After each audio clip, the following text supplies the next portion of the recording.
కార్తీక్ చేతికి బుల్లెట్ తగలడంతో తను షర్ట్ తీసుకోవడానికి ఇబ్బంది పడుతూ ఉంటాడు.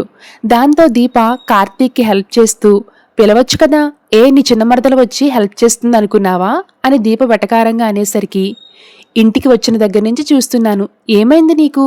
అమ్మకంటే ఏమీ తెలియదు, నీకన్నీ తెలుసు కదా అని కార్తీక్ అడుగుతూ ఉంటాడు. ఏం తెలుసు? నాకేం తెలుసు? వెళ్ళేటప్పుడు నాతో చెప్పి వెళ్ళావా అని దీప కోపంగా అనేసరికి, మీ అమ్మ ఏడుస్తుంది కదా, అందుకే వెళ్ళాను అని కార్తీక్ అంటాడు. నేను కూడా ఏడుస్తున్నాను బావా, నీకు బుల్లెట్ తగిలింది అని తెలిసిన దగ్గర నుంచి నీతో మాట్లాడలేక, నా బాధ చెప్పుకోలేక లోపలే ఏడుస్తున్నాను. దీపా, నాకేం కాలేదు కదా అని కార్తీక్ అంటూ ఉంటే, అందరికీ చెప్పినట్టే నాకు చెప్పకు బావా, ఇది నువ్వు నాకిచ్చిన బ్రతుకు, నీకేమైనా అయితే మేమంతా అనాథలం అయిపోతాం కదా, మా కోసం ఆలోచించాలి కదా అని దీప ఎమోషనల్గా మాట్లాడుతూ ఉంటే, ఊరుకో దీప అని కార్తీక్ అంటూ ఉంటాడు.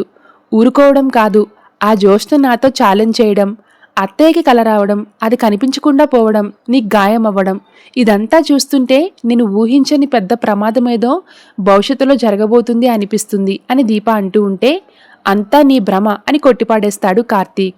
కాదు బావా, ఆ జ్యోత్స్నని నమ్మడానికి అస్సలు వీల్లేదు.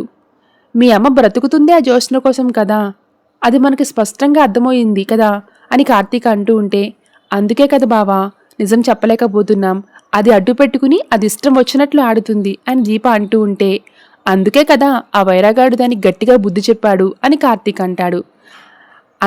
అదంతా నిజమంటావా బావా అని అనుమానంగా దీప అనేసరికి, అంటే ఏంటి మరదలా, కిడ్నాప్ వెనక ఏదైనా రహస్యం ఉందనుకుంటున్నావా అని కార్తీక్ కూడా డౌట్గా దీపని అడుగుతూ ఉంటాడు. Thank you so much for watching.